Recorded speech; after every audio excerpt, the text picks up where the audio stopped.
Saludos cordiales, estudiantes del diplomado en Derecho Sanitario, ¿verdad? Estamos ya en la clase número 4. Vamos a entrar directamente a los conceptos relacionados de Derecho Sanitario. Por tal forma, vamos a explorar el amplio ámbito de valoraciones conceptuales que implican esta materia.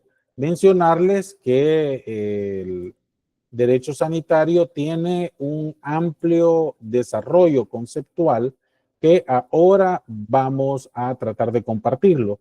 Tenemos la claridad, pues, que siempre vamos a iniciar con el aspecto metodológico de esta sesión. Ustedes me confirman si ya pueden ver la presentación, por favor. Gracias, Ana, Carlos, gracias. Muy bien. Entonces, ya les di la bienvenida. Estamos en la clase 4.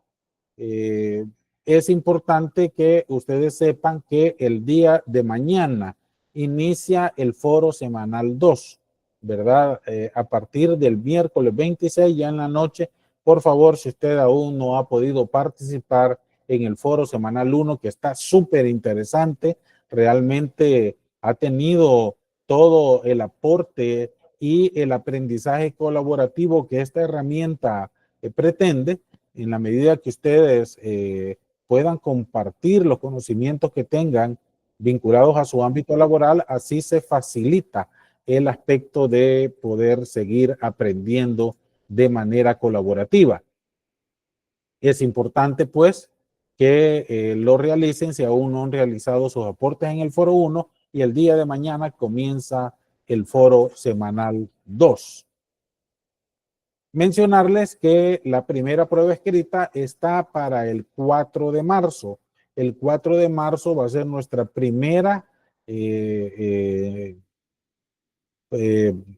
actividad de prueba escrita, ¿verdad? Generalmente se hace después de clase. Por supuesto, tenemos claridad que no va a entrar el día de esa clase, sino que entra hasta la clase de ahora, ¿verdad? Que estamos en la clase 4 del derecho sanitario. Por tanto, la primera prueba escrita será el 4 de marzo del 2025. Ustedes lo van a encontrar en el apartado de ejercicios en su aula virtual. Recuerden, ustedes van a tener solamente una oportunidad de contestar sus preguntas. Son como todas las plataformas virtuales. Recuérdense levantar la banderita para garantizar que ya se suba la respuesta y logren distribuir bien su tiempo. Va a estar habilitado, ¿verdad? Por 45 minutos y solo son 10 preguntitas, ¿verdad? No es una situación para complicar, sino que para afianzar los conocimientos. Van a ser 5 de falso y verdadero y 5 de múltiple escoge. Recordamos lo que ustedes nos preguntaban, aquí hay un pequeño cambio, ¿verdad? Por siempre el aspecto de las clases, la disponibilidad de locales. Permítame, yo voy a confirmar porque creo que ahí hay un aspecto que necesito confirmarlo. Estamos claros que este sábado 1 es la primera clase presencial, ¿verdad? De tal forma de que podamos estar ahí, está definido la actividad presencial a partir de las 9 de la mañana, pero ustedes pueden llegar antes, vamos a compartir, va a ser en el auditorium, ¿verdad? Y las otras fechas, yo sí quiero corregirlas, ¿verdad?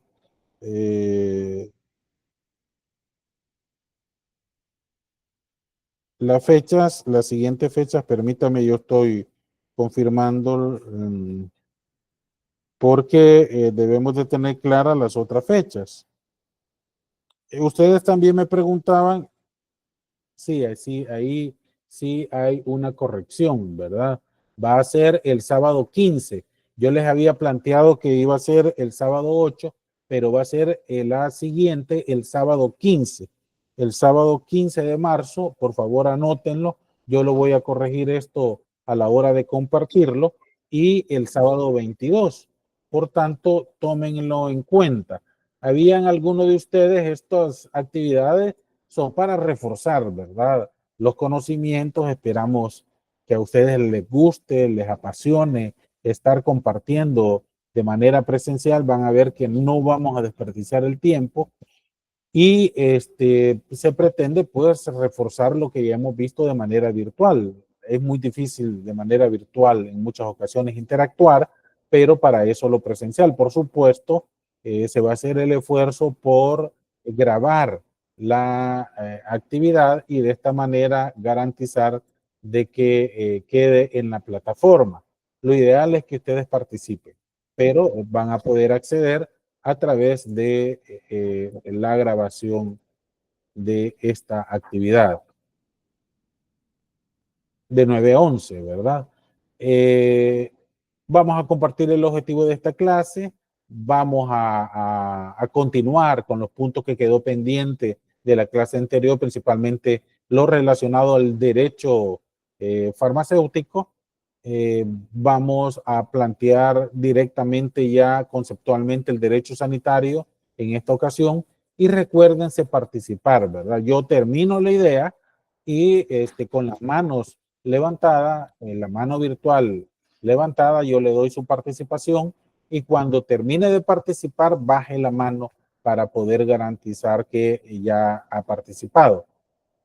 Por supuesto, al final le vamos a dar la despedida respectiva. Estos son los objetivos de esta clase 4, son 3, esperamos cumplirlo. En la clase anterior estuvimos planteando que el derecho farmacéutico va más allá de conocer el contenido de las leyes relacionadas al ámbito farmacéutico, sino que también te permite entrar en una aproximación conceptual de la disponibilidad en el mercado, la utilización y el financiamiento de los productos farmacéuticos. Ahora se amplía hasta las tecnologías sanitarias, que incluye los servicios farmacéuticos. De igual manera, aquí estamos hablando de aquella interacción social que existen en las farmacias. Cualquier noticia relacionada a farmacias, ya sea tanto del ámbito estrictamente del Sistema Nacional Integrado de Salud, es de relevancia nacional, ¿verdad? Si hay un problema en la farmacia del Hospital Rosales, es una noticia a nivel nacional, no digamos en el Seguro Social. Adelante, Amílcar Orellana. Adelante, Amílcar Orellana.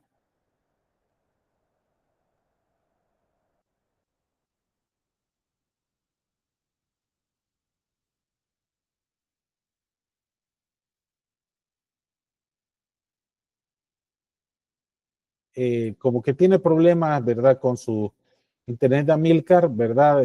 Lo puede en el chat, ¿verdad? Por favor, manifiéstelo en el chat, ¿verdad? Su intervención. Entonces planteábamos que va más allá no solamente el aspecto público, sino que también el privado.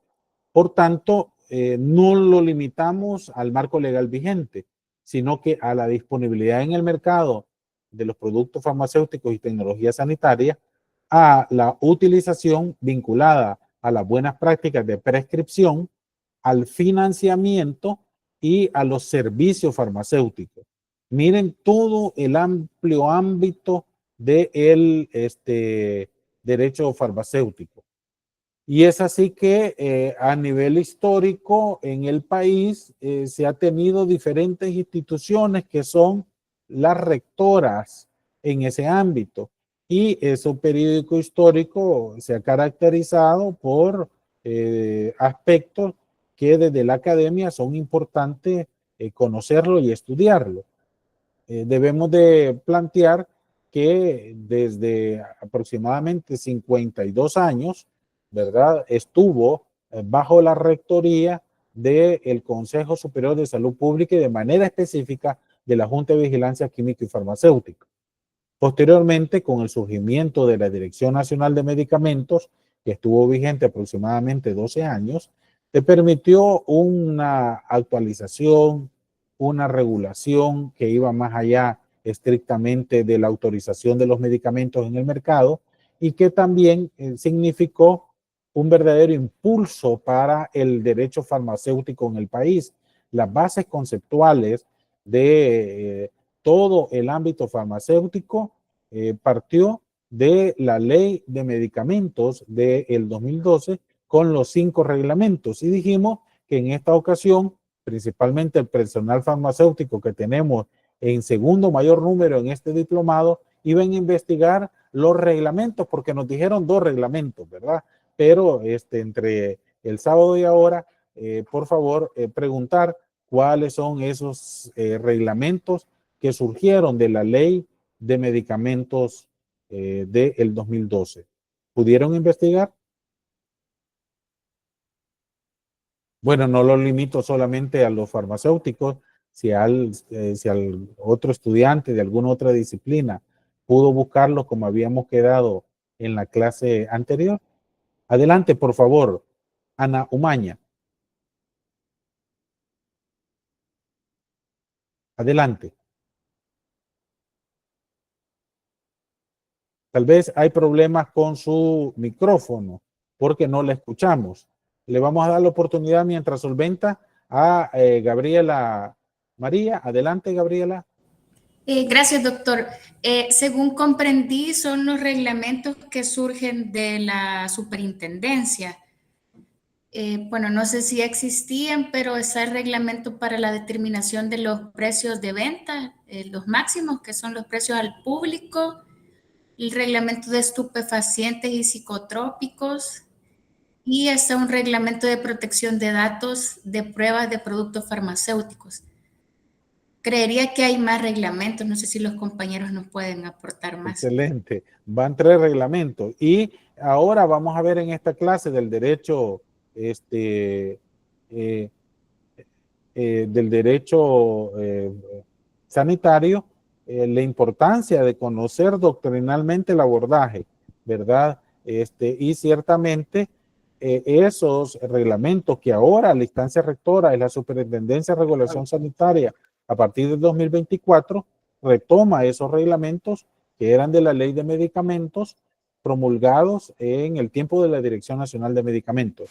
Ahora tenemos de tener claro que todo lo relacionado a la Dirección Nacional de Medicamentos lo asume la Superintendencia de Regulación Sanitaria. Adelante, Marco Benítez, ¿algún otro comentario? Marcel Benítez, hola, buenas noches a todos. Sí, en general, pues, digamos, los reglamentos que se derivan de la ley de medicamentos, ¿verdad? Uno es el reglamento general de la ley de medicamentos. Muy bien. El reglamento para la determinación de los precios Sí. de venta máximo al público de los medicamentos. Sí. También hay otro reglamento especial para el reconocimiento de registros sanitarios extranjeros. Reconocimiento mutuo, excelente. Reconocimiento mutuo, Van 3. el reglamento de organización y funcionamiento de la Dirección Nacional de Medicamentos, que 4, me imagino que eventualmente, pues, ya se no va a deroga aparecer la tácitamente, dirección. ¿verdad? Así es. Ya no va a aparecer la DNM, sino que la SRS. Sí. El reglamento de estupefacientes, Se lo psicotrópicos. mencionó la compañera, excelente. Y que tiene que ver con todo el tema de sustancias controladas y el reglamento para la protección de datos. Muy bien. Mencionar, uno de estos reglamentos viene desde el tiempo del Consejo Superior de Salud Pública. Uno, ¿verdad? Y que lo retomó la Dirección Nacional de Medicamentos, ¿verdad? Entonces es importante tener en cuenta esa historia. Yo les voy a proponer a los farmacéuticos que uno de los estudios que vamos a ver ahora del derecho sanitario lo asuman y van a ver lo interesante. Gracias, Licenciado Benítez. Vaya, debemos de, Ana Umaña, debemos de tener claro de que hay una ley y de la ley surgen reglamentos de ley y los debemos de saber diferenciar porque nos podemos confundir. Si pensamos, por ejemplo, que el reglamento para la regulación de los estupefacientes es ley, porque no es así, es reglamento, ¿verdad? Y así son reglamentos de ley, ¿verdad? Creo que vamos a dar un repaso sobre, se vio muy rápido esto porque hay mucho personal de abogados, pero sí va a ser necesario repasarlo para que nos quede esa claridad, porque es una nomenclatura que a veces nos puede generar problemas. Entonces, el marco legal vigente, que es uno de los ámbitos de el derecho farmacéutico en El Salvador, estaba compuesto por la Ley de Medicamentos del 2 de marzo del 2012 al 7 de agosto de 2024, pero ahora es la Ley de la Superintendencia de Regulación Sanitaria quien asume ese rol regulador. También no debemos de olvidar la Ley de Vacunas, que fue también promulgada en el 2012, los reglamentos de leyes, que ya los mencionamos, que surgen de la Ley de Medicamentos, ahora de la Ley de Superintendencia de Regulación Sanitaria, los RTS, los reglamentos técnicos salvadoreños relacionados a la materia de farmacéutica, los RTCA, reglamentos técnicos centroamericanos relacionados a la materia, y los instrumentos técnicos jurídicos relacionados a los productos farmacéuticos y tecnología sanitaria. Si voy demasiado rápido para el personal que no es jurídico, por favor manifestarlo, porque al finalizar de este diplomado deben de tener claro la jerarquía de cada uno de estos documentos.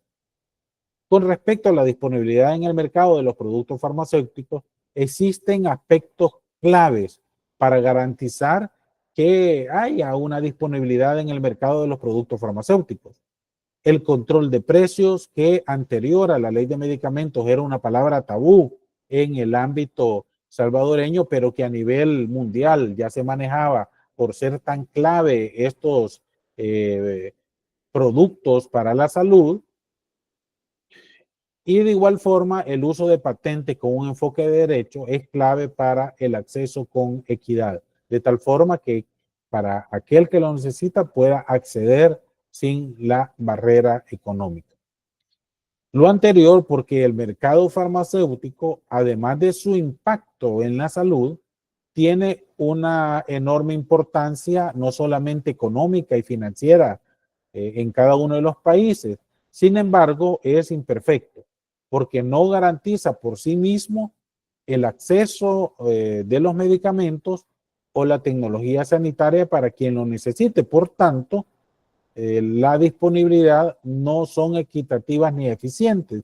Y aquí se requiere la participación del Estado para hacer una balanza entre no crear una quiebra para las empresas que invierten en tecnología, invierten en investigación y son innovadoras, y la necesidad de la población a acceder a esos productos. Por tanto, debemos de tener que la disponibilidad en el mercado de los productos farmacéuticos ordinariamente no se ejerce la soberanía del consumidor, pues este no sabe cuál es su mejor opción y tiene que decidir bajo presión, o sea, bajo la necesidad de curarse. Es una situación bastante, literalmente como se plantea, de vida o muerte. La mayoría de las imperfecciones y faltas del mercado pueden ser superadas. Para ello son necesarias medidas regulatorias gubernamentales sustentadas en investigación de mercado que aportan la evidencia necesaria para diseñar las intervenciones que garanticen la disponibilidad de los productos farmacéuticos. Por tanto, ese dinamismo que implica el ámbito farmacéutico es bastante vital para cada una de las sociedades a nivel mundial. Y esto requiere un nivel de regulación bastante efectivo que garantice que hay por un lado, un resguardo de los derechos colectivos, pero de igual forma no se descuida el posicionamiento, por ejemplo, de la industria farmacéutica salvadoreña de cara a la industria farmacéutica regional. Y como cuando se promulgó la Ley de Medicamentos se planteaba que muchas de estas avances del sector farmacéutico salvadoreño iba a retroceder. Y en la práctica fue todo lo contrario, ¿verdad? Ahora tenemos un liderazgo a nivel regional producto del cumplimiento de las buenas prácticas de manufactura que exige la instancia reguladora en su momento y que benefició para el acceso al mercado centroamericano y regional. El reto de las instancias reguladoras es encontrar el equilibrio. Uno de los aspectos que siempre está presente es que uno de los objetos de la industria farmacéutica es investigar, descubrir y desarrollar nuevos medicamentos que permitan mejorar la salud y la calidad de vida de las personas que sufren algún tipo de problema, ¿verdad? Con enfermedades.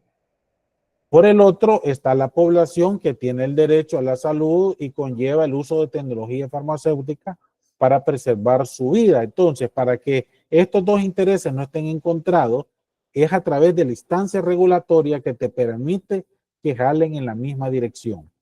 Las instancias reguladoras estatales deben procurar alcanzar el equilibrio a partir del principio de legalidad. Y esto del principio de legalidad ya lo vimos, apegarse al cumplimiento de las leyes vigentes con un enfoque de interés público. Así se puede alcanzar en cada sociedad la disponibilidad de las tecnologías sanitarias, de tal forma que sea un enfoque de equidad en ese ámbito. De cara a las buenas prácticas de prescripción, que es otro de los componentes del derecho farmacéutico, es el abordaje no solo regulatorio, sino que también doctrinal de la utilización farmacológica con énfasis en las buenas prácticas de prescripción. Ya los farmacéuticos saben que en la medida de que se prescribe deficientemente, en esa medida se puede alcanzar más rápidamente la resistencia a los medicamentos, por muy innovadores que sean. Por ejemplo, la acitromicina de 500 miligramos en nuestro país, los últimos estudios han planteado que tiene un nivel de resistencia bacteriana arriba del 65.9. Si no, por favor, el personal farmacéutico que me corrija. Y esto está íntimamente relacionado a las buenas prácticas de prescripción de dicho medicamento. El proceso de producción, supervisión y actualización del marco regulatorio y los mecanismos de supervisión es otro reto de las instancias reguladoras en coordinación interinstitucional para lograr su objetivo. Yo les pregunto, ¿qué instancia del Estado está llamada a fiscalizar las buenas prácticas de prescripción? Y si lo planteamos en una coordinación interinstitucional, ¿cuáles serían? Bonita pregunta de examen, porque va más allá de ver lo conceptual y aplicado a la realidad. ¿Cuál instancia gubernamental regulatoria sería la llamada a impulsar las buenas prácticas de prescripción? Gracias. Adelante, Efraín. Ernesto. Buenas noches, doctor. Buenas noches, compañeros. A mi parecer, tendría que ser el Ministerio de Salud, por el hecho de que pues ellos ya generan también lineamientos específicos cuando son casos clínicos en cómo se deben utilizar los medicamentos y también establecen qué medicamentos se pueden utilizar según los listados nacionales de medicamentos para casos específicos a tratar. Creería que con eso permite regular o verificar que se den buenas prácticas de prescripción de medicamentos. Al mismo tiempo, que también tiene, entiendo yo, a cargo la responsabilidad de supervisar y verificar que se den cumplimiento a estas indicaciones. Excelente. Muchas gracias por su intervención. ¿Algún otro aporte, Virginia? María. Hola, buenas noches. La verdad que la ley de la superintendencia en el artículo 6 dice que parte de la finalidad es el uso nacional de los productos regulados. Entonces creería que tiene que ser la superintendencia la que haga esa fiscalización. Gracias. Adelante, Elsie. Elena. Apoyando que es la Superintendencia de Regulación Sanitaria, quien es la entidad que actualmente está fiscalizando estas prácticas. Gracias. Adelante, Jennifer. Alejandra. Hola, buenas noches. Sí, en el mismo sentido que sería la superintendencia, incluso hay un artículo en la ley de medicamentos que establece el contenido que deben llevar las recetas. Y el ente rector de la ley de medicamentos es la SRS, entonces eso. Gracias. Adelante, por favor. Aquí me tapa por el orden. Ana Umaña. Yo creo que tiene problemas con su micrófono. Adelante, Gabriela. Hola, igual considero que es la Superintendencia de Regulación Sanitaria, como lo mencionaba la compañera, y en mi caso específico, por la empresa donde laboro, es medicamento veterinario. Entonces, igual estamos regulados por la superintendencia y, bueno, la ley de la SRS claramente lo indica en el artículo 6, que al final sí está promoviendo el derecho de salud y sanidad vegetal y animal. Entonces, en ese sentido, también considero que es el ente regulatorio. Gracias. Unas últimas dos intervenciones. Merlin Cortés, adelante. Gracias, doctor. Al igual que los compañeros, yo considero que es la superintendencia, ya que al nacer la superintendencia, es quien, digamos, abarca hoy toda la regulación en cuanto a salud, alimentos, incluso, como decía la compañera, en el área veterinaria. Entonces, por eso considero que sería la superintendencia. Adelante, Roberto Eduardo. Muchas gracias, doctor y compañeros. Buenas noches. ¿Me escuchan bien? Absolutamente, adelante. Perfecto. Efectivamente, pues, la ley de medicamentos, allá donde dice quiénes son los que prescriben, menciona quiénes son las 3 personas facultativas para prescribir, ¿verdad? Que son los médicos, los veterinarios y los odontólogos en sus diferentes ramas. Sí. ¿Verdad? La ley de medicamentos estipula, ¿verdad?, quiénes son los que prescriben. Ahora bien, no andan fiscalizando, ¿verdad?, las recetas de los prescriptores, porque eso ya yo entendería que es una responsabilidad compartida, ya que la vigilancia de la profesión médica pues la hace la Junta de Vigilancia a través de su junta respectiva, igual que la Junta de Vigilancia Odontológica y la Junta de Vigilancia de los profesionales médicos veterinarios. Entonces creo que como que ahí todavía hay en el ámbito regulatorio como hace falta llegar a establecer ese control específico, es mi parecer, doctor. Gracias. Gracias. Los invito a que también lean el chat, ¿verdad?, del mensajes que está activado en esta aula, porque hay también unos aportes muy interesantes. De ahí el planteamiento de la coordinación interinstitucional, ¿verdad? Porque hay una instancia que la ley lo faculta para dar el seguimiento rector, pero hay otras instancias que de manera específica pueden coadyuvar, pueden potenciar, porque tienen a su cargo personal, un gran número de personal que prescribe.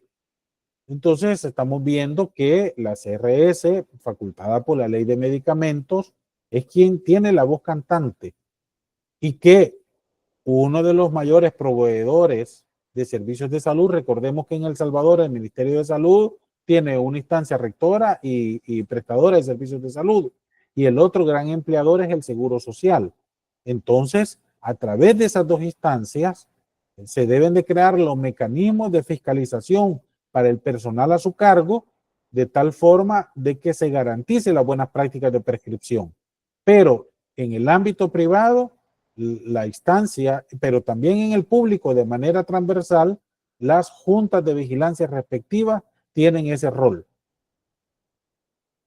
de tal forma de garantizar que sea un concierto de instituciones, una coordinación interinstitucional que garanticen este ámbito del derecho farmacéutico.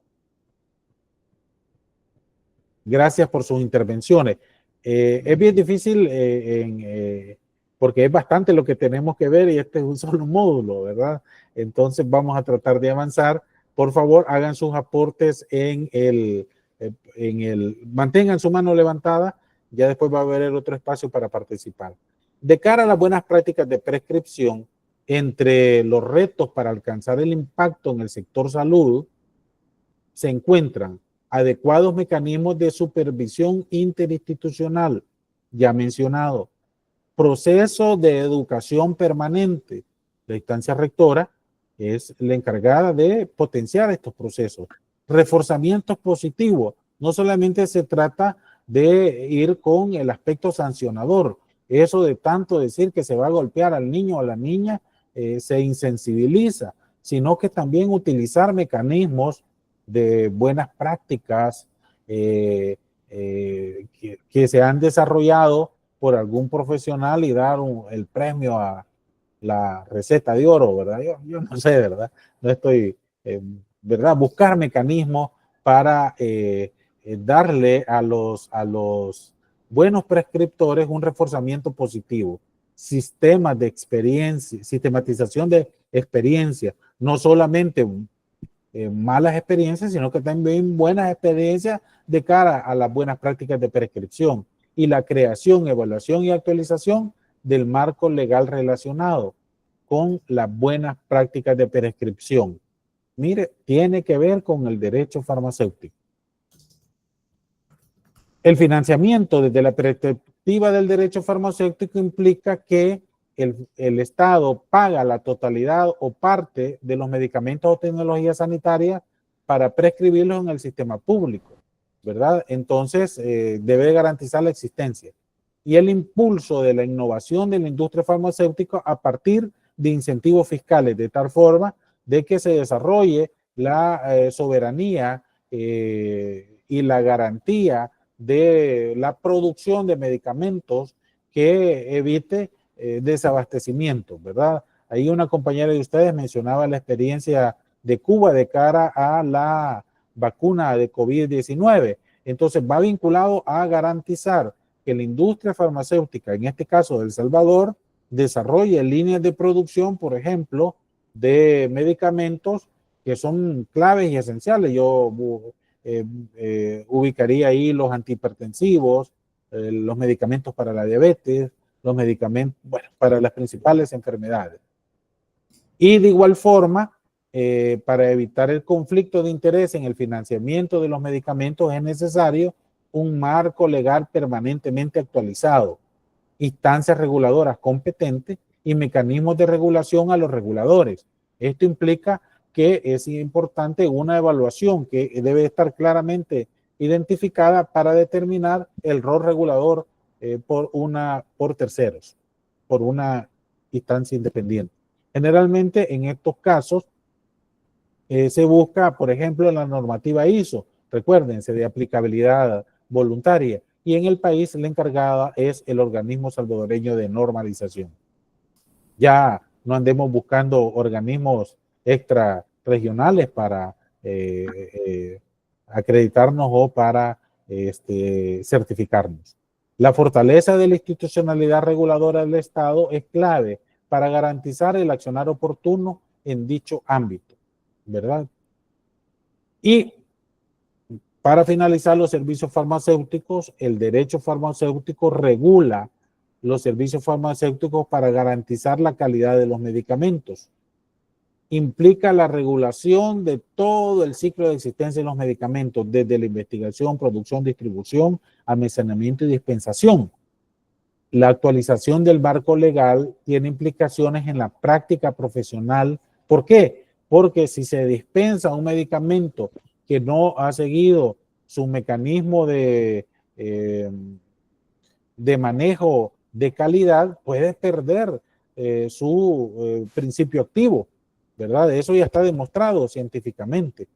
Por tanto, el derecho farmacéutico implica que el marco legal, por la relevancia que tiene para los servicios de salud, garantizar que el medicamento que se dispensa tenga las posibilidades de lo que se espera. Y el proceso de la calidad de los productos farmacéuticos también es clave, ¿verdad? Esto tenemos la ventaja que se va a desarrollar con mayor profundidad en el módulo 3 de este diplomado. Por tanto, hemos dado una aproximación rápida a lo que representa la disciplina del derecho farmacéutico. No sé si hay alguna pregunta, los que quedaron con la mano levantada, que si quieran participar. Habían algunos de ustedes que quedaron pendientes de la ronda anterior. Yo a ellos les solicito que no bajen la mano. Yo voy a leer que, por supuesto, plantea Ronnie que debería ser la Superintendencia de Regulación Sanitaria junto con el Consejo Superior de Salud Pública. Aquí hacía una diferenciación también Katia Giselle Flamenco de cara a la CRS y al Consejo, ¿verdad? Articuladamente, y la importancia de tomar en cuenta a las juntas de vigilancia respectivo para este proceso de regulatorio con la instancia rectora, ¿verdad? Junto con la instancia rectora, también lo plantea Cecilia Rodríguez. Un premio a la caligrafía también sería interesante, ¿verdad? Sin duda, Marvin Quintanilla, aunque ahora ya la mayoría de facturas, perdón, la mayoría de recetas son de carácter electrónico, se subsana este aspecto, pero en muchas ocasiones, y fíjense que de cara a la judicialización de la salud, les voy a dar un adelanto a aquellos colegas que piensan que entre más ganchos hagan, tienen mayor conocimiento. Ustedes saben que a nivel judicial, si no se prueba de manera certera, opera en contra del profesional de salud, ¿verdad? Entonces, si escribe de manera inentendible, que a veces ni hasta el profesional puede distinguirlo, quien lo ha escrito, opera en su contra. Entonces, aquellos aspectos que se hacían de manera que era muy reconocido en el siglo XIX y en el siglo XX, ya para el siglo XXI cambia, ¿verdad? El personal de salud debe de tener una letra legible, porque si no, a nivel judicial va a operar en su contra. Efraín Ernesto, adelante. Doctor, solo me genera una duda, porque realmente esta parte sí yo la desconozco. Es con respecto, en este caso, para los consultorios privados, en este caso podría ser o la superintendencia o el Consejo Superior, que tendría que andar supervisando y evaluando que se dé cumplimiento a las buenas prácticas de los medicamentos. Idealmente de manera conjunta, pero está llamado por ley la Superintendencia de Regulación Sanitaria, ¿verdad? Ahora, para hacer un abordaje integral, para garantizar la certidumbre y que no vaya a suceder que una semana llega la Superintendencia de Regulación Sanitaria y al mes llega el Consejo Superior de Salud Pública a fiscalizar lo mismo, unos dirigidos al establecimiento, unos dirigidos a las buenas prácticas de prescripción y otro dirigido al profesional, a mi criterio, lo ideal es coordinarse, ¿verdad? Vimos la importancia en el Sistema Nacional Integrado de Salud de la coordinación interinstitucional para potenciar acciones. Yo tengo, por ejemplo, conocimiento de experiencia de que anteriormente se hacía para la fiscalización de los productos alimenticios. Era una supervisión conjunta entre el Ministerio de Salud para ver la inocuidad de alimentos en general y la Defensoría del Consumidor para ver el contenido de la etiqueta de los productos nutricionales, entonces para ver si se cumplía. Y esto te permitía que las dos instancias de manera coordinada, y hasta se planificaba de manera coordinada anualmente, realizaran esta labor regulatoria. Pero quien estaba llamado anteriormente a fiscalizar la inocuidad de alimentos era el Ministerio de Salud a nivel territorial. Ahora, con la regulación de la Superintendencia de Regulación Sanitaria. Dice, ¿cuál es el papel del Centro Nacional de Farmacovigilancia? Entendí que es una dependencia de MinSal que juntamente ve esta parte. El Consejo Nacional el Centro Nacional de Farmacovigilancia se encarga debería encargarse de esto, ¿verdad? Fíjense que para la ley de medicamentos dejaba el aspecto compartido, la farmacovigilancia al Ministerio de Salud, ¿verdad? Esto implicaba que se formaron comités farmacoterapéuticos en todas las institucionalidades del MinSal y estos tributaban no solamente los ESAVI, sino que también todas las reacciones adversas de los medicamentos para que hubiese un control sobre las posibles reacciones adversas a la calidad de los alimentos. Esta red al interior del Ministerio de Salud tuvo muy buenos resultados de cara a garantizar las buenas prácticas de prescripción, principalmente para los medicamentos controlados. Hay una gran labor de estos comités farmacoterapéuticos en cada uno de los hospitales nacionales y que se hasta extendió a los hospitales del Seguro Social. Hay unos formatos estandarizados que son la manera efectiva para notificar un ESAVI, un evento supuestamente atribuible a vacunas e inmunizaciones o algún efecto adverso a algún medicamento. Dice que considera que es la CRS, permítame que ya le he dado, ¿verdad? Amparada la ley de medicamentos en su artículo 21-22 menciona los requisitos para la prescripción. Sí, totalmente. Y era una de las funciones que te planteaba anteriormente la Dirección Nacional de Medicamentos y ahora asume la Superintendencia de Regulación Sanitaria.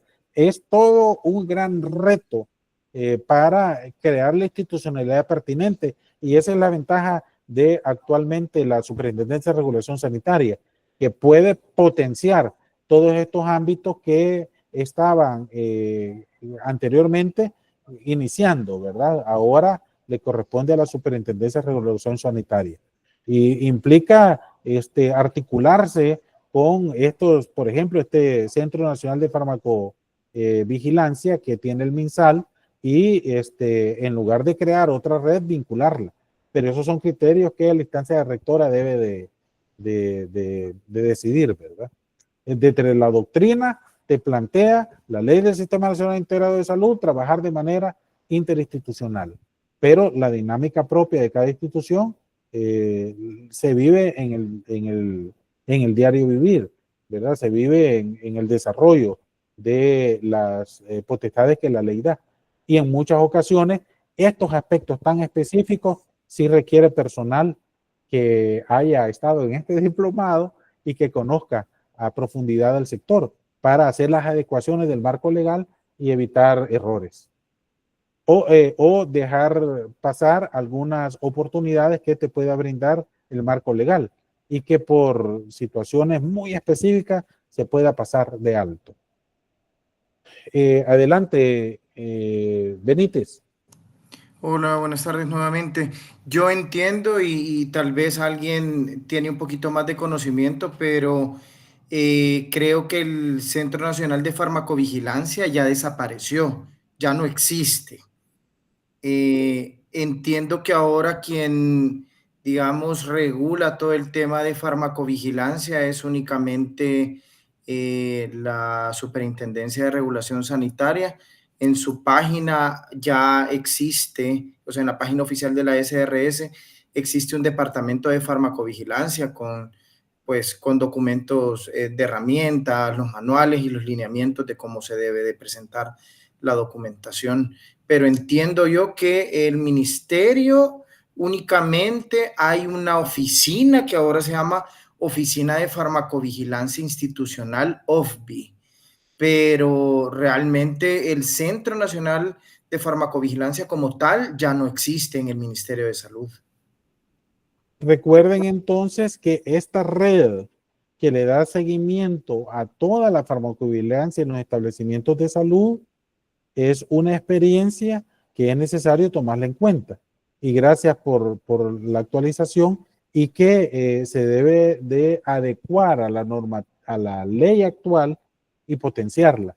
Son aspectos que se deben de discutir para ver la operatividad en el sistema, principalmente en los dos grandes proveedores, ¿verdad? Porque de cara al desarrollo de la institucionalidad depende ciertamente de los titulares.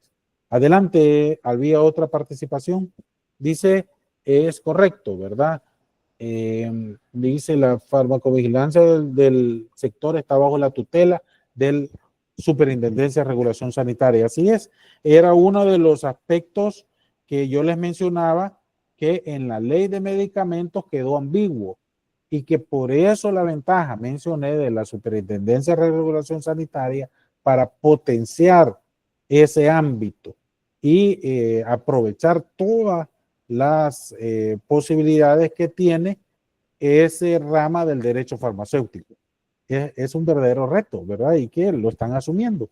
De eso es lo que se trata. Así es.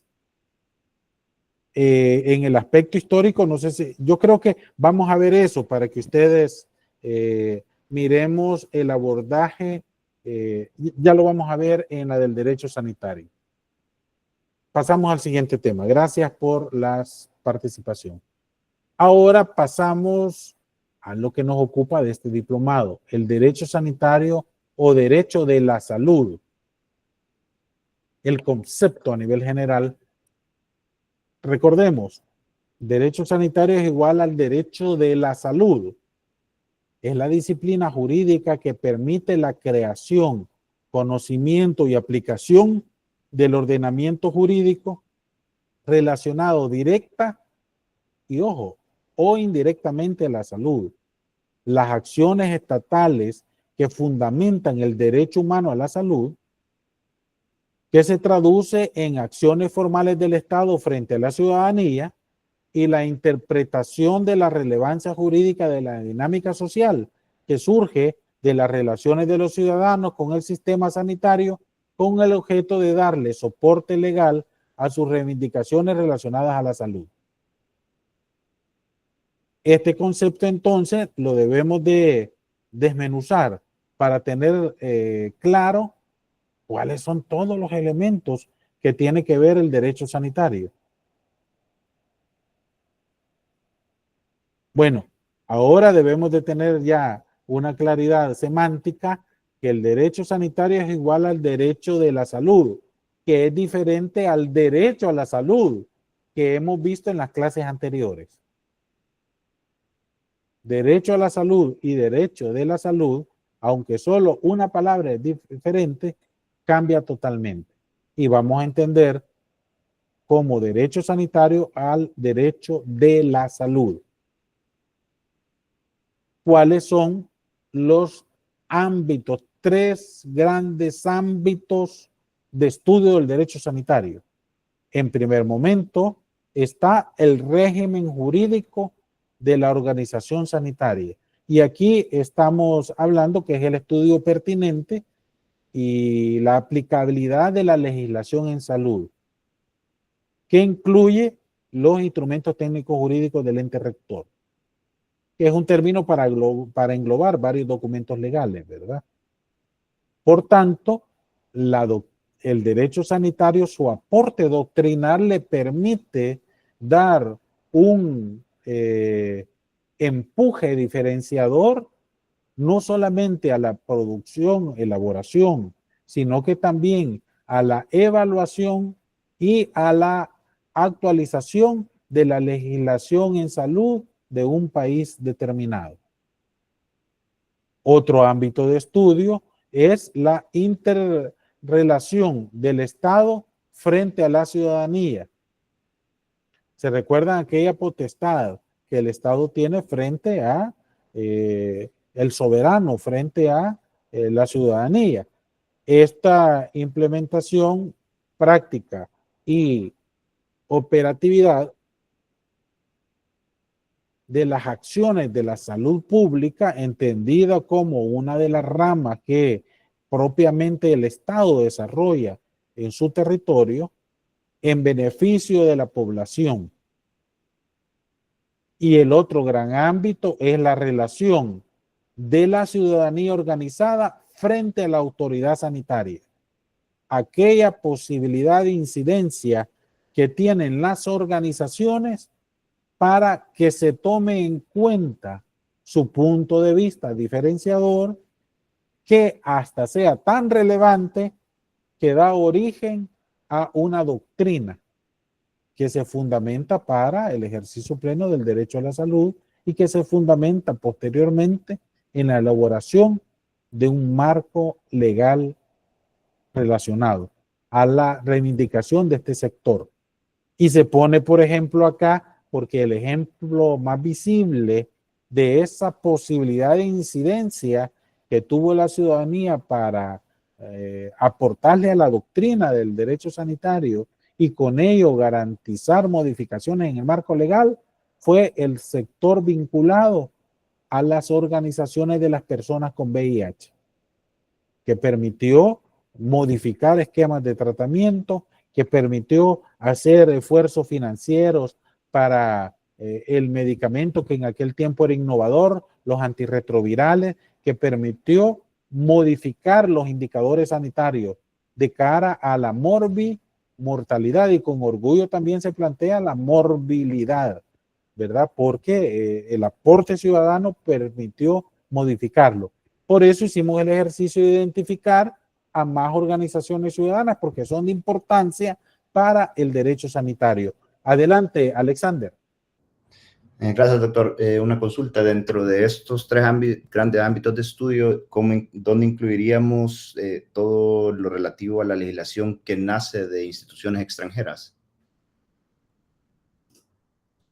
Es importante, y eso lo vamos a ver en el desarrollo de este diplomado, los instrumentos legales internacionales y cómo es importante dentro de la legislación sanitaria internacional retomarlo, pero forma parte de este primer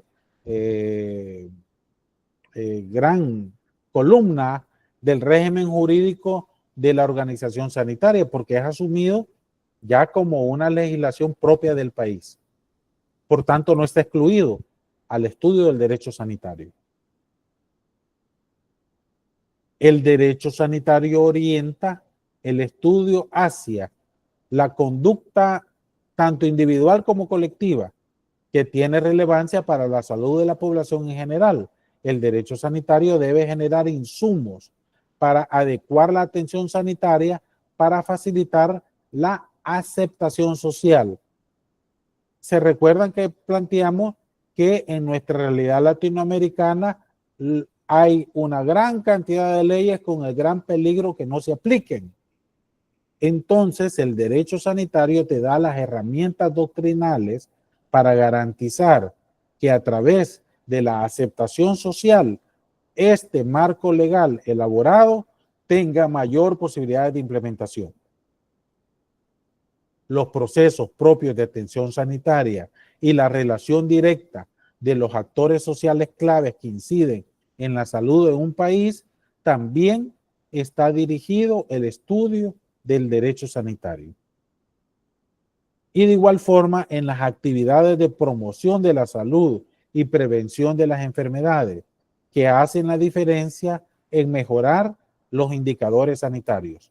En la medida que se tomen en cuenta esos aspectos prácticos que te potencian la prevención de enfermedades, en esa medida es digno de estudio para la doctrina del derecho sanitario.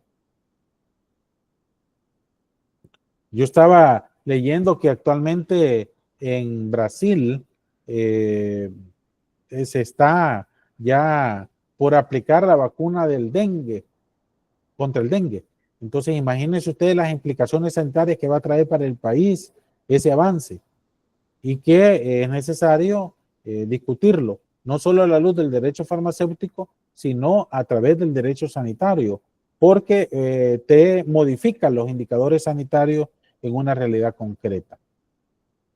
Por tanto, el derecho sanitario orienta el estudio también hacia las condiciones que predisponen y determinan el proceso salud-enfermedad, vinculado al acceso y cobertura de los servicios de salud públicos y privados. La identificación de las dinámicas sociales, políticas y culturales presentes en la preservación, promoción, conservación y mejoramiento de la salud, así como la prevención de las enfermedades, te garantiza que el derecho sanitario te dé esas herramientas de abordaje. Las dinámicas sociales son claves para determinar, por ejemplo, cómo una persona se va a enfermar, pero de igual forma las decisiones que el Estado tome para modificar esas conductas. Y por supuesto, también el derecho sanitario orienta hacia la vinculación con otros derechos fundamentales de los seres humanos, interdependientes, así como la identificación de la determinación social de la salud, de tal forma de poder identificar cuáles son las causas de las causas de que se manifiesten algunas enfermedades en un territorio determinado y que se aborden desde un enfoque de cumplimiento de derechos. Esos son criterios relevantes que deben de ser tomados en cuenta por cada uno de las profesionales que aborden el estudio del derecho sanitario. Por supuesto, como ya es costumbre en todas estas sesiones, vamos a dar un receso de 10 minutos. En mi reloj son las 7:06. Nos vemos a las 7:16. Por favor, no se desconecten y por acá nos vemos. Pendientes. Gracias.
5, 4, 3, 2, 1, retomando la sesión.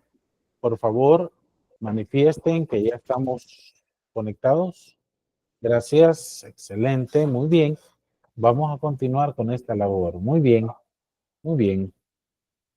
Entonces, gracias por las reacciones.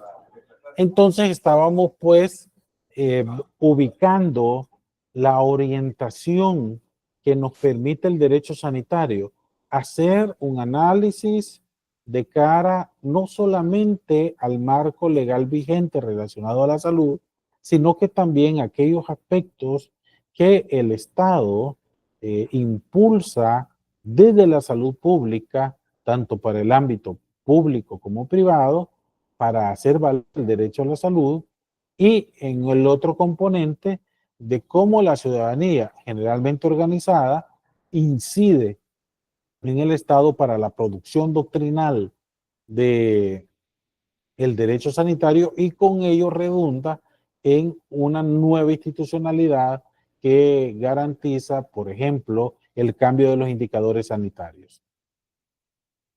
Pero esto conlleva el tener en cuenta el aspecto vinculado a la forma como la persona vive, crece, se desarrolla y se enferma. También determinar por qué se enferma y determinar en cuáles territorios podría considerarse una mayor incidencia para poder dar una respuesta.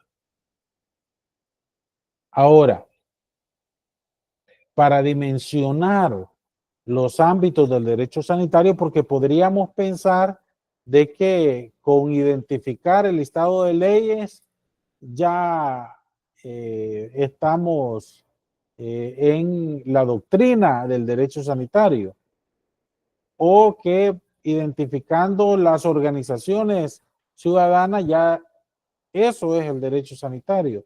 Debemos de poder dimensionar los ámbitos del derecho sanitario. Miren, y ahí está la portada de mi segundo libro, ¿verdad? Hay algunos de ustedes me preguntaban también en el chat cómo estaba todo el libro. Ya lo habíamos manifestado que en este próximo sábado 1 de septiembre, que nos vamos a ver de manera presencial, ahí va a haber a disponibilidad de este libro.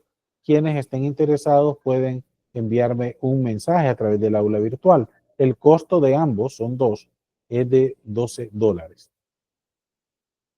Por tanto, debemos de tener claro que es necesario conocer el estudio de los escenarios del derecho sanitario, pero de igual forma las herramientas del derecho sanitario. ¿Qué vamos a entender conceptualmente al respecto? Debemos de tener claro que hay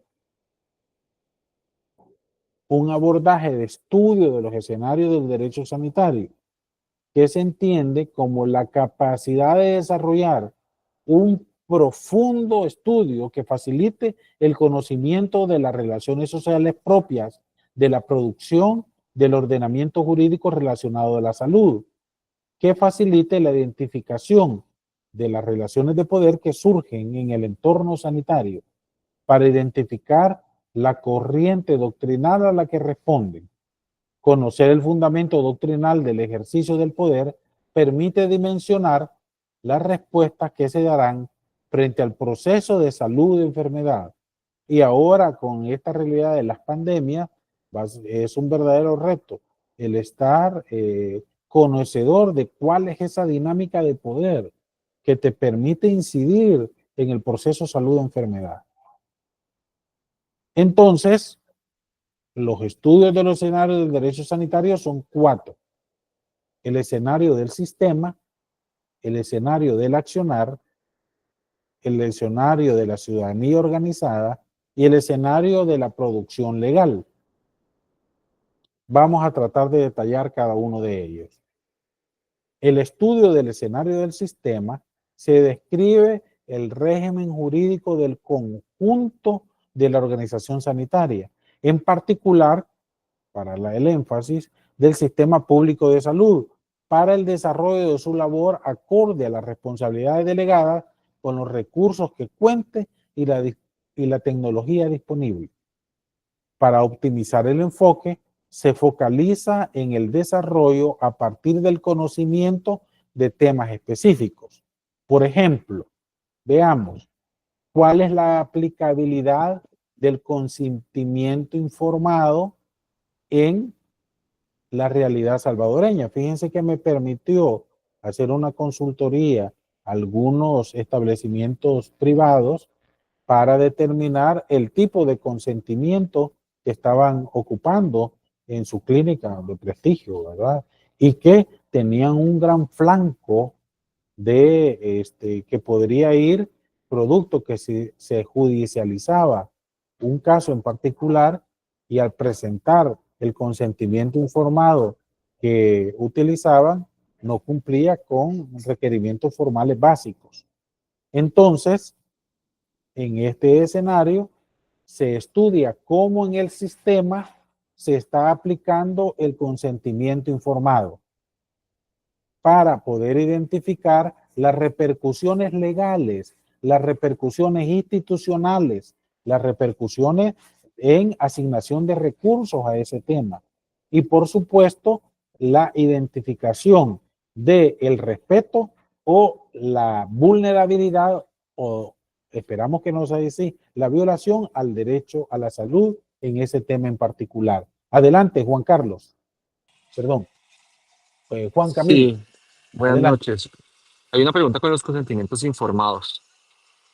Al final eso se vuelve un contrato, pues, de adhesión, porque si yo necesito un procedimiento en salud, la clínica, la IPS, pues la institución prestadora de salud, me levanta la mano y me dice, para hacerle este procedimiento que usted necesita, tiene que firmar un consentimiento informado, pues al final la voluntad queda en un segundo plano porque o lo tomo o no me hago el procedimiento.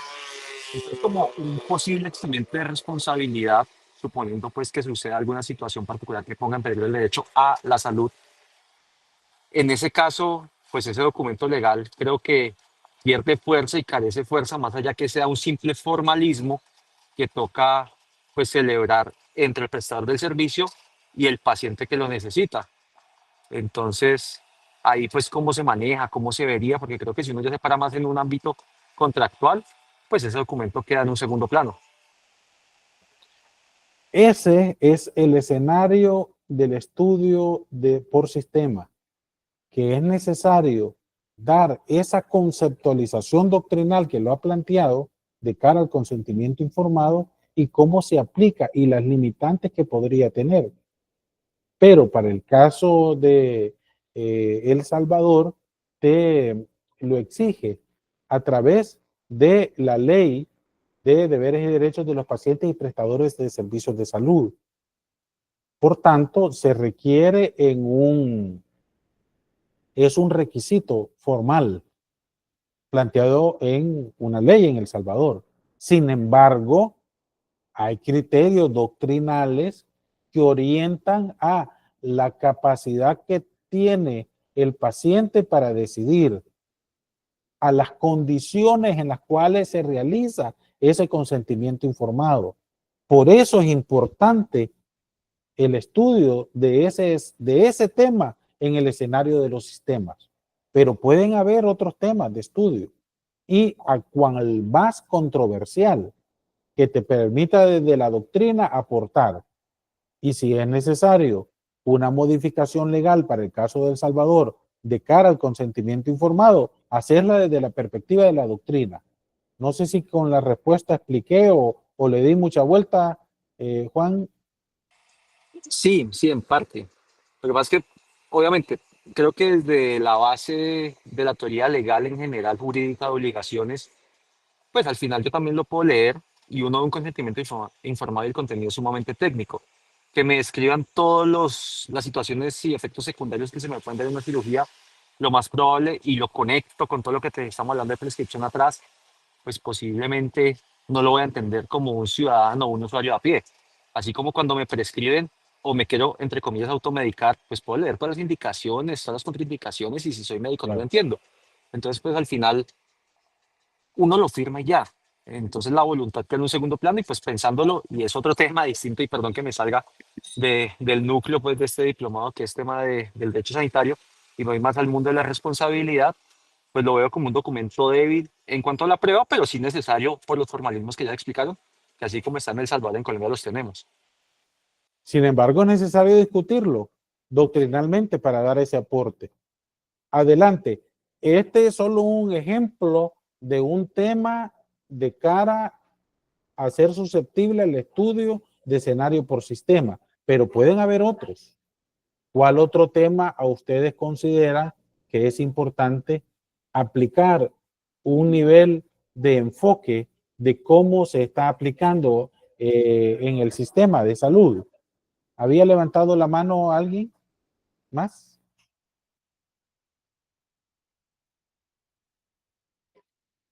Por tanto, la realidad compleja de la atención sanitaria que implica que el listado de temas puede ser muy variado. Por ejemplo, para la aplicabilidad de la lista de espera de los donantes de órganos, más que de los donantes, de los receptores de órganos. Es necesario, más allá de lo que la ley te plantea, para tomar consideraciones éticas, tomar las consideraciones que actualmente la ley te está planteando. Ese es un estudio de escenarios del sistema. Aspectos específicos que deben de traerse a cuenta y que deben también de discutirse sobre realidad comparada de otros países para alcanzar el mayor nivel de aplicabilidad de cara al derecho a la salud. ¿Qué otros temas podrían identificar ustedes que son susceptibles a un estudio por escenarios en el sistema?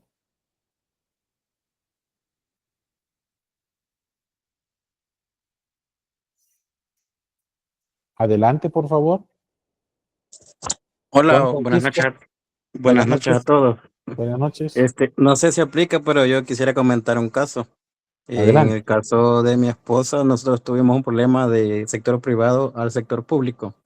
Cuando estaba embarazada, nosotros llevamos los controles en médico privado y quisimos pasarlo al tema de salud, pero los médicos no aceptaron como el proceso que llevábamos con el médico privado y nos pidieron comenzar un nuevo control dentro de las instalaciones del seguro.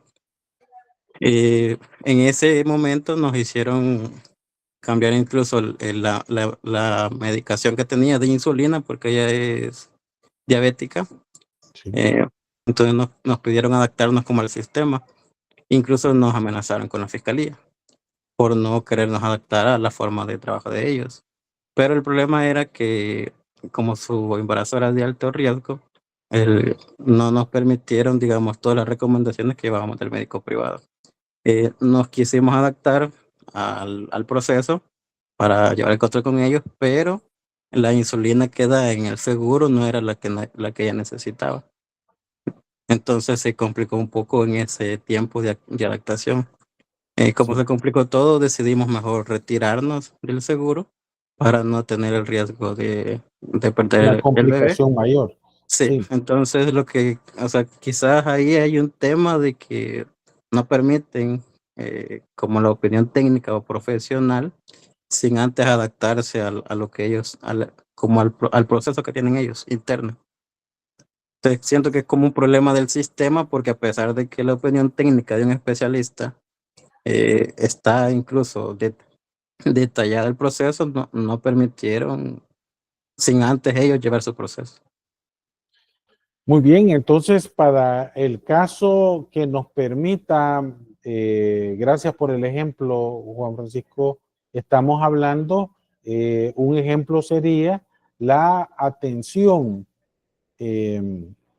especializada para embarazos con persona diabética, ¿verdad? ¿Cuál es el abordaje? Porque es tan específico que en muchas ocasiones o hay muy poco documento legal o es necesario tener la claridad de la doctrina de cómo se aborda. Y son tan variados los temas en el ámbito doctrinal sanitario que es necesario detallarlos tal cual.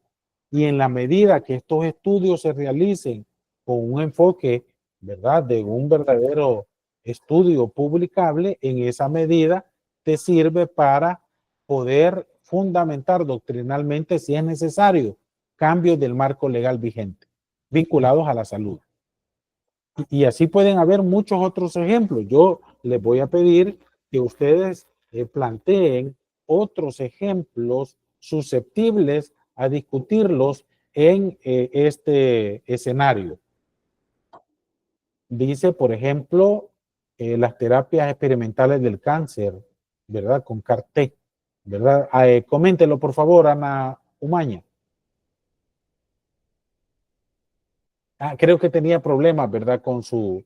Ciertamente, entonces, todas estas posibilidades de avance que nos permita desde el aspecto científico hacer los estudios, o desde el aspecto doctrinal, desde un enfoque de derecho, o desde el aspecto de otras investigaciones en otros países aplicadas a la realidad del Estado, en este caso de El Salvador, en esa medida entra en el estudio de los escenarios del sistema. Ahora vamos al estudio del escenario del accionar. Acá el escenario del accionar se describen las acciones de salud pública producto de la interrelación del Estado con la ciudadanía. Recuérdense los pilares del derecho sanitario, con el objeto de contribuir a alcanzar metas y mejora de los indicadores de salud, fortalecer los procesos de participación ciudadana en general y en particular en el ámbito de salud. Se pretende el reconocimiento de derechos a partir de la adecuación de la institucionalidad del Estado a las aspiraciones legítimas y colectivas de la sociedad relacionadas a la salud. Ejemplo, la manera de afrontar las causas del embarazo de adolescentes vinculado al nivel de participación ciudadana. Esos son criterios de impacto a la salud pública.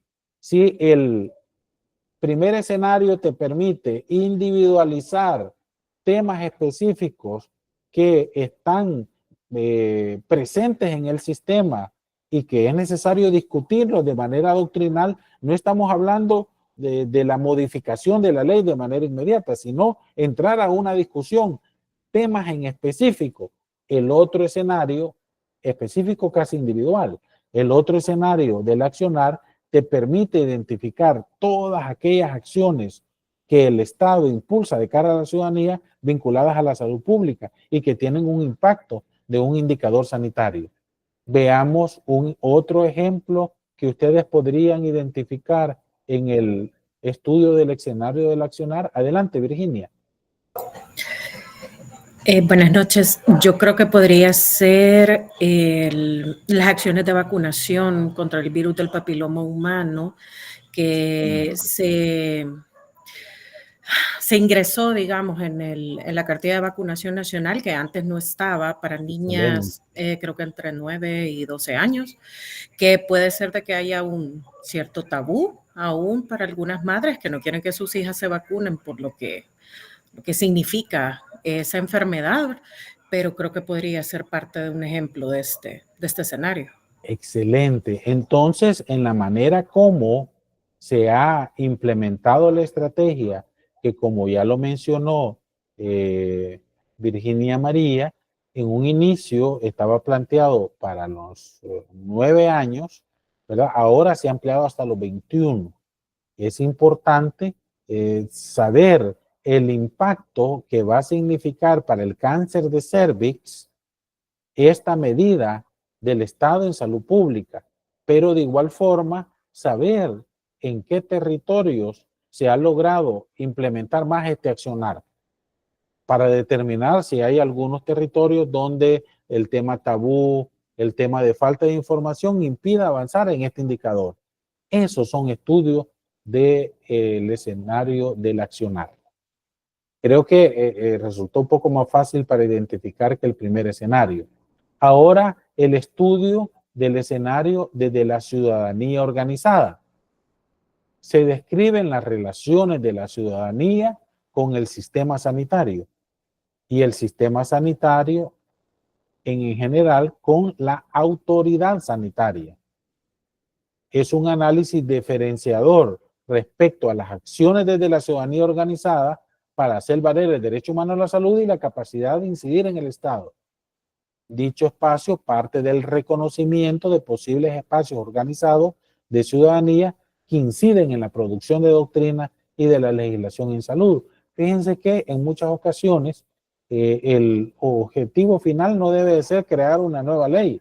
El derecho sanitario no pretende, y abro un paréntesis para ello, que todo esté reglamentado, porque ya el aspecto de formación profesional te da herramientas técnicas y profesionales para desarrollar tu labor, sino que va a priorizar en aquellos aspectos relevantes y de incidencia para la sociedad para reglamentarlo, para dar origen a un marco legal.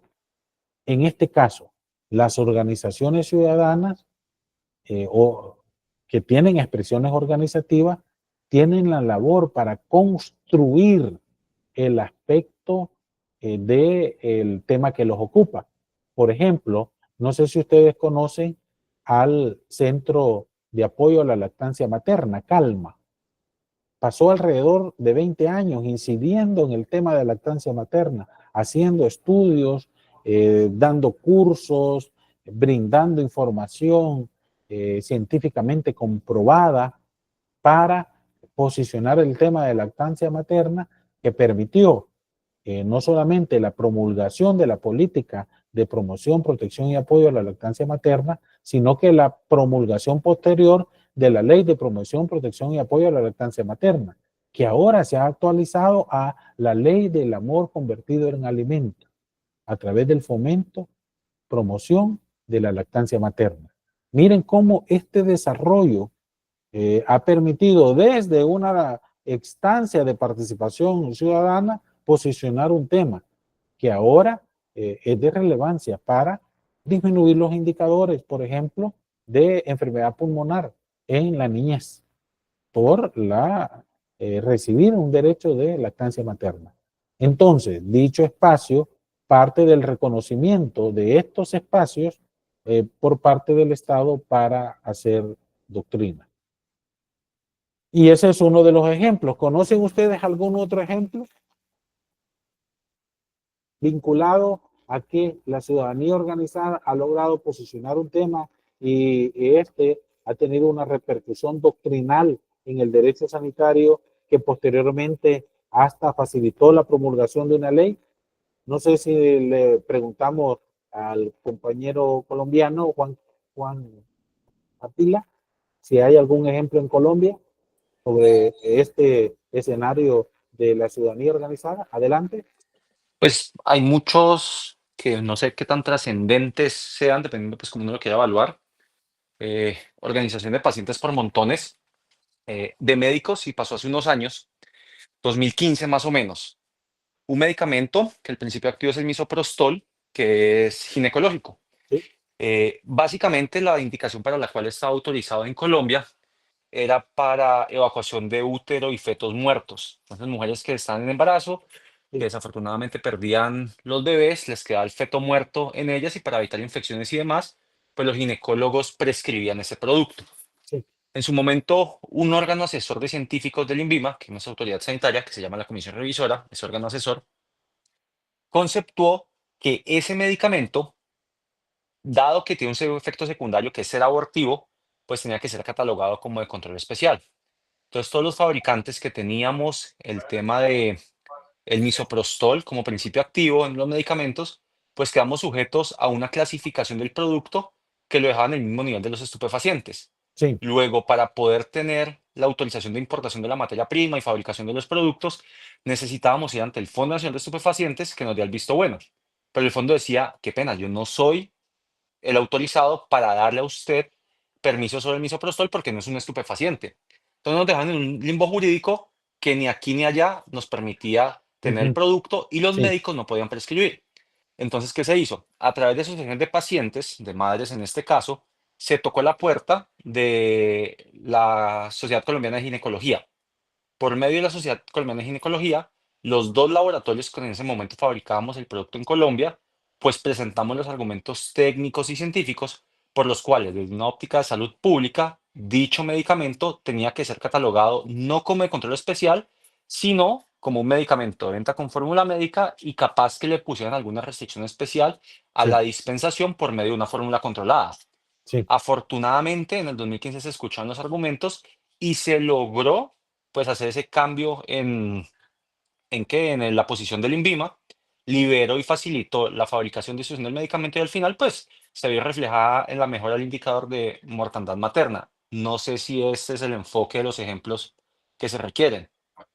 Es ese, porque el aspecto diferenciador de la organización de pacientes incidiendo en la institucionalidad del Estado permitió un cambio de relevancia dentro de la doctrina del derecho sanitario, ¿verdad? Y ese cambio doctrinal que está fundamentado en aspectos técnicos, científicos y de realidad sanitaria, te permite que hayan cambios institucionales, ¿verdad?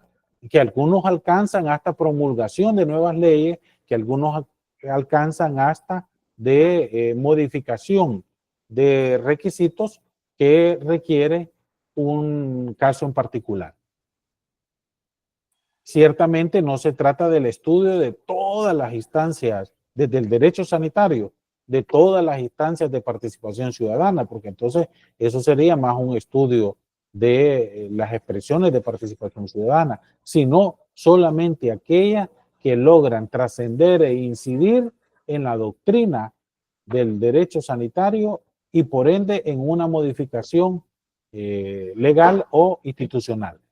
Esos son los estudios de los escenarios desde la ciudadanía organizada que es necesario sistematizar, pero requiere un estudio, ¿verdad?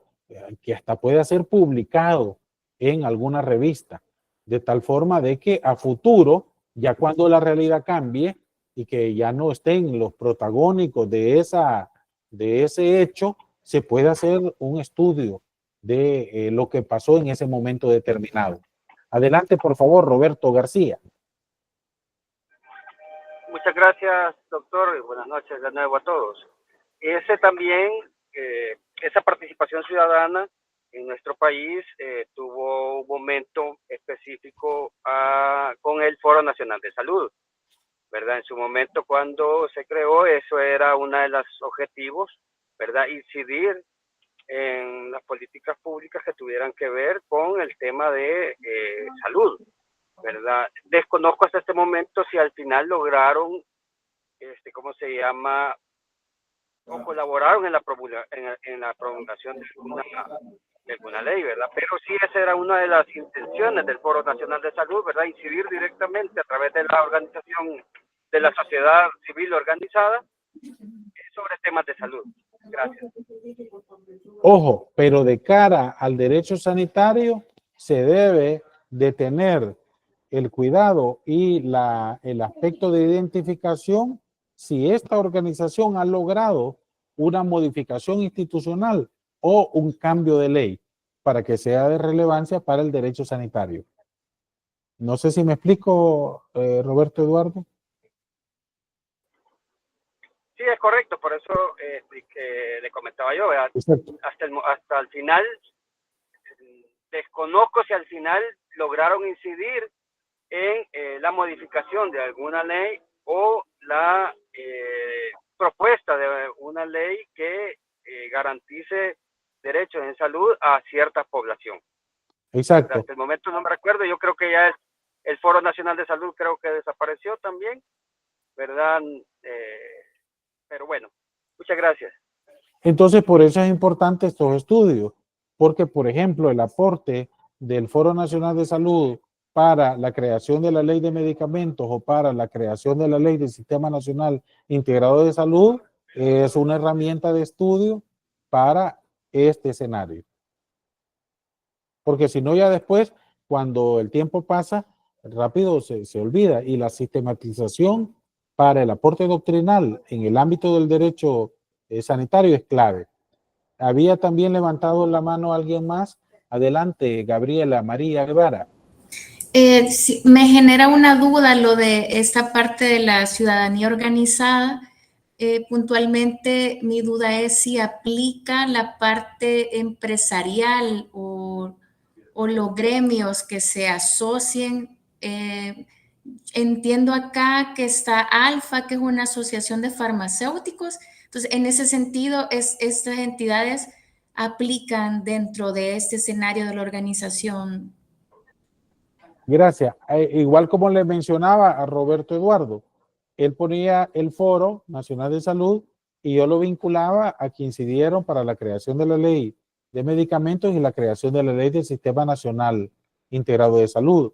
Con ALFA nos podría orientar si tuvieron algún aporte en algún momento dado que pudiera significar una modificación al marco legal o a la institucionalidad. Gabriela. Esa es como mi pregunta, si por ejemplo Alfa entraría dentro de este ejemplo del escenario. Por mi profesión, yo no soy química, pero no sé si alguien del gremio nos puede apoyar con eso. Claro, y esa es la importancia de estudiarlo, porque en muchas ocasiones, si uno no forma parte de ese ámbito profesional y no está sistematizado con un estudio de escenario, puede ser que uno lo desconoce, siendo tan amplia la realidad sanitaria. Adelante, Roberto Eduardo. Sí, muchas gracias, de verdad. Para reforzar esa parte de ALFA, ¿verdad? ALFA es una asociación de industrias farmacéuticas que están agremiadas para velar por los intereses de sus asociados, al igual que INCIFAR. INCIFAR también es la rama de la Cámara de Comercio e Industria de El Salvador, que tiene que ver con todos los laboratorios fabricantes de medicamentos de El Salvador. Son asociaciones gremiales, ¿verdad?, que velan por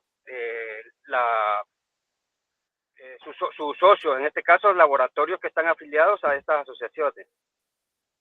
Gracias por la aclaratoria. Entonces, si esa organización incide para una modificación del marco legal relacionado a la salud, entra dentro de ese escenario, ¿verdad? Entonces, miren la amplitud de estudio que puede tener estos escenarios, pero identificándolo, que no se trata de hacer un diagnóstico de todas las organizaciones, sino que solamente de aquellas que hayan incidido en el Estado para modificaciones de ley o modificaciones institucionales que impactan en la salud de la población. Entonces ahora vamos a ver el escenario de la producción legal. Se estudian los procedimientos y las líneas doctrinales que impulsan la producción de la legislación en salud, con el objeto de brindar una herramienta académica, técnica y reglamentaria reconocidas por la doctrina a cada una de las instituciones que producen propuestas de leyes o instrumentos técnicos jurídicos.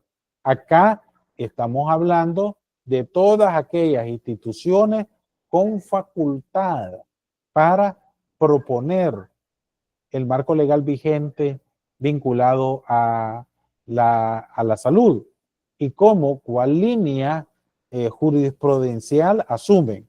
Aquí mencionar que desde muchos años de manera acertada se respeta los requerimientos técnicos que surgen no solamente de las instancias de integración regional, sino que también de la OPS, y que te dan una línea doctrinal que es necesario manejarla, de tal forma de saber cuál es el aspecto doctrinal que fundamenta.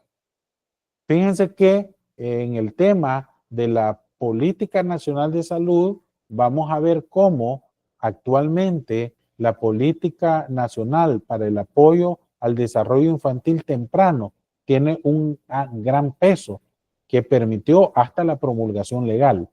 Entonces, aquel enfoque doctrinal del parto respetado, que viene desde la experiencia de la OPS de varios países, se retoma con impulso innovador en el país y te permite no solamente la promulgación de una política nacional, sino que también el marco legal que lo fundamenta. Y de ahí surge la ley Crecer Juntos, ¿verdad? ¿Había una intervención, alguna pregunta? Estos es el primer abordaje y aproximación conceptual que tenemos en estos temas y que los vamos a ir puliendo en el desarrollo de este diplomado para que se vaya ocupando estos escenarios de tal forma que es el cimiento, que es la herramienta de donde nace la doctrina del derecho sanitario. Ahora, aparte de los escenarios, que son escenarios de estudio, existen herramientas del derecho sanitario, pero siempre partimos de aspectos generales, de conceptos generales para entender el espíritu de lo que se espera. Las herramientas son todos los objetos que sirven de extensión del cuerpo de quien lo usa para facilitar la tarea encomendada. Ese es el concepto general. De manera análoga, las herramientas del derecho sanitario nos facilitan la producción histórica y académica de esta materia, que permite aumentar la fuente doctrinal con relevancia jurídica. Permite que la orientación del accionar se concrete en el reconocimiento del derecho a la salud. Ese es todo el ámbito que dinamiza las herramientas del derecho sanitario. ¿Y cuáles serían esas herramientas? Básicamente son tres: el análisis histórico doctrinal, el estudio de aplicación y el estudio de la producción doctrinal. ¿Qué vamos a entender por el análisis histórico doctrinal? Permite el desarrollo de un tema sanitario vinculándolo al impacto a la sociedad, estudiando las causas que lo provocan a partir de la relevancia jurídica y doctrinal.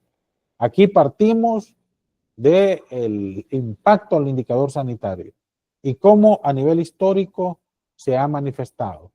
El estudio de aplicación como herramienta es el estudio de casos concretos de aplicación de la doctrina jurídica del derecho sanitario relacionado al accionar sanitario para dimensionar el conocimiento operativo, de tal forma de que se sepa cómo la gran carga de doctrina del derecho sanitario y, por qué no decirlo, la gran carga de documentos legales, cómo lo reconoce el personal operativo, o si solamente son documentos que nunca los ha escuchado y que yo ni aplico en mi establecimiento de salud. Y si estoy en el establecimiento privado, mejor que no lo conozco porque no lo aplico, pero que le da una vulnerabilidad de cara a la judicialización de la salud.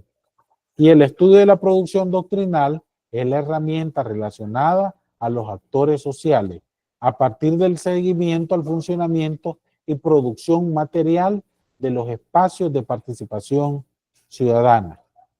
Veamos más ejemplos cada uno de ellos. De cara al análisis histórico doctrinal, que yo les dije, por ejemplo, que sería un adecuado escenario de estudio para las farmacéuticas, el conocer cuál ha sido el desarrollo histórico del sector farmacéutico en el país. Es importante, pero yo aquí les traigo mejor un ejemplo para que entendamos a qué se refiere el AHD, Análisis Histórico Doctrinal, que es una herramienta del derecho sanitario. Se parte de un tema en particular, generalmente de impacto sanitario, el paludismo en El Salvador. ¿Cuál fue la situación epidemiológica que permitió no solamente involucrar a actores sociales, sino que también permitió una producción legal para hacerle frente a esta realidad?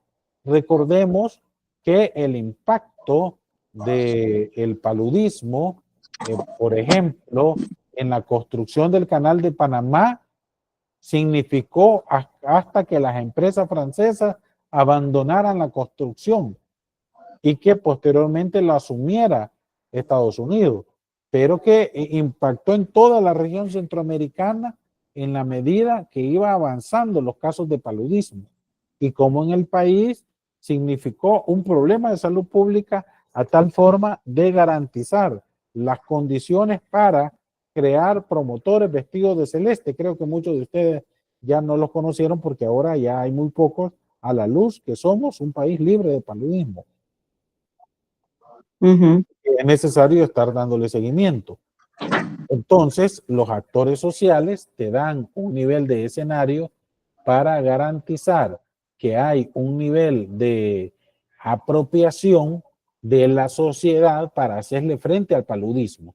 Y esto permitió que se involucraran a muchos actores en el sector educativo, en escuela, el sector productivo en los diferentes beneficios, principalmente de la producción agrícola, y cómo hubo hasta una ley en contra del paludismo, y cómo esas acciones institucionales impulsadas permitió que se declarara hasta hace unos pocos años a El Salvador libre de paludismo, pero que representó un verdadero reto como hay casos de paludismo autóctonos que se identificaron a final de, no sé si al final del año pasado o al inicio de este, como es un tema que aún es de actualidad por el impacto que implica la crisis climática, el aumento del calor y la facilidad para que el vector se reproduzca y con esto se puedan mantener los casos de paludismo.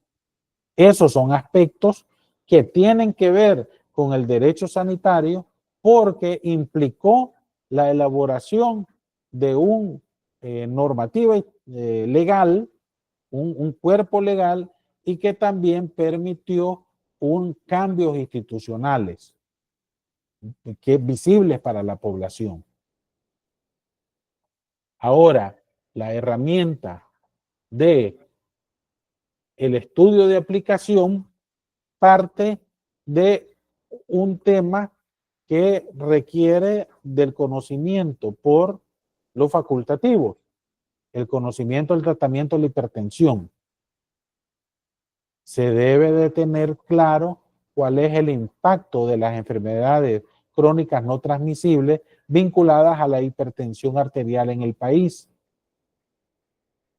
que impulsó a la promulgación de una política nacional para atender las enfermedades crónicas no transmisibles, que a su vez, a partir de la política, permitió la promulgación de instrumentos técnicos jurídicos que en la actualidad, por ejemplo, se está utilizando el método HART, que es validado por la OPS, para conocer la aplicabilidad de toda la normativa, el marco regulatorio institucional de cara a la atención de los pacientes. Y esto, ¿cómo impacta en el indicador sanitario de buenas prácticas de atención? Logrando con ello una evaluación de los resultados por parte de las regiones de salud en que se divide el país de cara al tratamiento de la hipertensión arterial. Aquí estamos hablando de cómo se aplica el conocimiento práctico, de cómo se aplica el marco legal vigente, la normativa institucional en cada uno de los establecimientos que forman la instancia operativa del Sistema Nacional Integrado de Salud. Recuerde, incluye también a las instancias privadas. Y esto es necesario plantearlo porque pueden existir una gran cantidad de documentos regulatorios vinculados a la atención y tratamiento de la hipertensión arterial y en la práctica no se aplican o se aplican otros esquemas que no están validados para la realidad de la morbimortalidad en el país y eso te ocasiona incertidumbre como la que ya nos compartió su compañero de la modificación del esquema de tratamiento entre prestadores de servicios de salud. Son aspectos que requieren una serie de estudios de aplicación vinculados a cada una de las disciplinas y vinculadas a la relevancia del impacto sanitario que éste conlleve. Y de cara al estudio de producción doctrinal vinculado a las instancias de participación ciudadana, nosotros o a las instancias interinstitucionales reconocidas por el derecho sanitario, tenemos que ver que hay algunas instancias que surgen a partir de la promulgación de una ley. Por ejemplo, la ley de la atención al virus que provoca la inmunodeficiencia humana, que dio origen a la CONAVI, que la CONAVI vino a sustituir a la CONACIDA. Entonces, se tiene que ver cuál es el análisis del tema que se desarrolla la CONAVI, en este caso, la prevención del VIH y las enfermedades de transmisión sexual, para determinar cómo funciona al interior la CONAVI, que le permite proponer documentos legales vinculados al tema que es su especialidad, y cómo se relaciona con el ente rector. En este caso, la ley la reconoce como un ente asesor en el tema de el virus de inmunodeficiencia humana.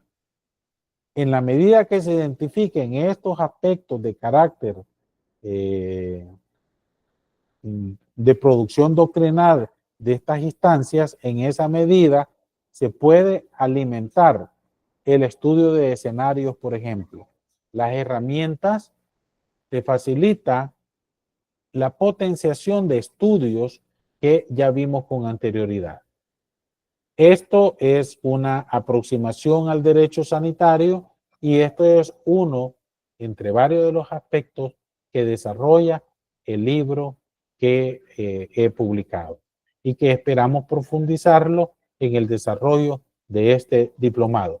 Yo quisiera alguna reacción de parte de ustedes. ¿Qué opinan? Si estamos en sintonía con este esfuerzo del diplomado del derecho sanitario y cómo estamos abriendo brecha de conocimiento y que poco a poco se va a ir implementando en la medida que tengan el conocimiento general de lo que implica todo el abordaje doctrinal del derecho sanitario. Preguntas, reacciones.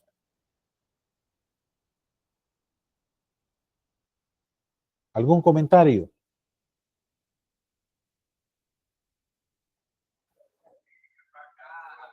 Gracias por la reacción.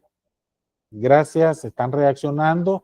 Entonces, no tengan ninguna duda que en el espacio presencial vamos a pedirles de parte de ustedes sus reacciones, sus preguntas, para aprovechar la presencialidad, ¿verdad? El miedo escénico de que hay actualmente 79 personas conectadas y que esperamos una participación similar en el evento presencial, pero aprovechemos estos espacios porque esta experiencia del derecho sanitario tenemos que saberla exprimir para que les ayude en sus espacios laborales.